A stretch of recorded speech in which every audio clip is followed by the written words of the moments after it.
उन पे तो 200 साल का अत्याचार हुआ था, तो उनके भी तो कोई पद्धति हुई होगी ना। तो हमारे देश में भी पद्धतियाँ चेंज तो होनी चाहिए। एक बात बताइए, कोई भी समाज में सवाल है उत्पीड़न, तो सबका उत्पीड़न ही होगा ना। 1 रुपए का चोरी और 100 रुपए का चोरी, चोरी तो चोरी है। तो अगर कोई पढ़ लिख के भी किसी जगह में नहीं पहुंच पा रहा है, तो उस पीड़ा का भी तो जिक्र होना चाहिए। मैं देखिए, क्या लगता है सरकार मानेगी बात? देखिए मैं सॉरी देखिए, चंद्रशेखर जिस राजनीति को करते हैं ना, वो अच्छी तरह जानते हैं कि वो सर्वप्रिय नेता तो है नहीं। सर्वप्रिय नेता बनने के लिए आपको सबकी बात करने की जरूरत पड़ती है। एक डेमोक्रेटिक नेशन में आप सबकी बात रखेंगे, पहली बात। तो अगर पार्लियामेंट में इसका सर बाबूलाल जी, मैं कोई 5 लोगों के साथ नहीं और कोई धारा को उल्लंघन में नहीं कर रहा।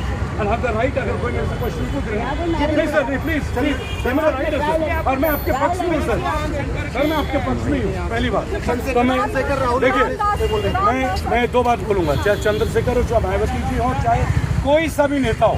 पहली बात, सवर्ण समाज भी इस देश का हिस्सा है या नहीं, इस बात का जवाब सबको देना पड़ेगा।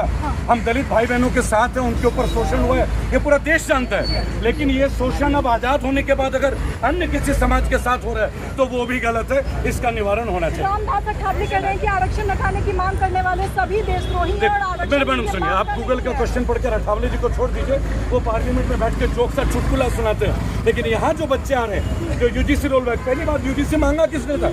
किसी दलित नेता ने तो मांगा भी नहीं था। अब ये बात समझिएगा, देखिए कोई पार्टी को बताइए क्या चाहते हैं।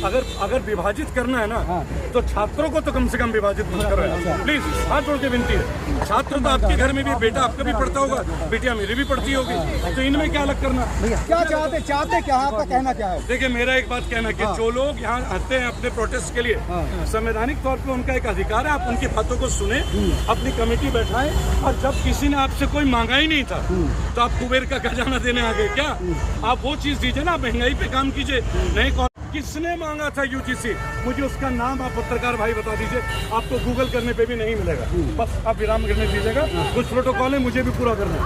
कुछ प्रोटोकॉल है मैम जो दलित के नेता वो कह रहे हैं आरक्षण था, है और रहे। मैं दोबारा एक बात बोल रहा हूँ, ये यूजीसी वाले आरक्षण वाली बात नहीं कर रहे। पहली बात, वो कह रहे हैं यूजीसी रोल बैक करो, तो पहले आप इन दोनों चीजों को इंटरमिक्स मत कीजिए। दूसरी बात, किसी कोर्सेज में परसेंटाइल के ऊपर कुछ तो होना चाहिए। हम तो ये डे 1 से कह रहे हैं कि आप लॉ पढ़ते हैं तो आपको कैट का एग्जाम देना होता है, नीट देते हैं एमबीबीएस के लिए। जिन मंत्रियों ने, जिस मूर्ख मंत्री ने इस पूरे यूजीसी को बनाया है, पहले उसे बोलो तूने कौन सा टेस्ट दिया था एक मंत्री बनने के लिए? अगर तेरी योग्यता है तो माने। देखिए योग्यता कभी भी आरक्षण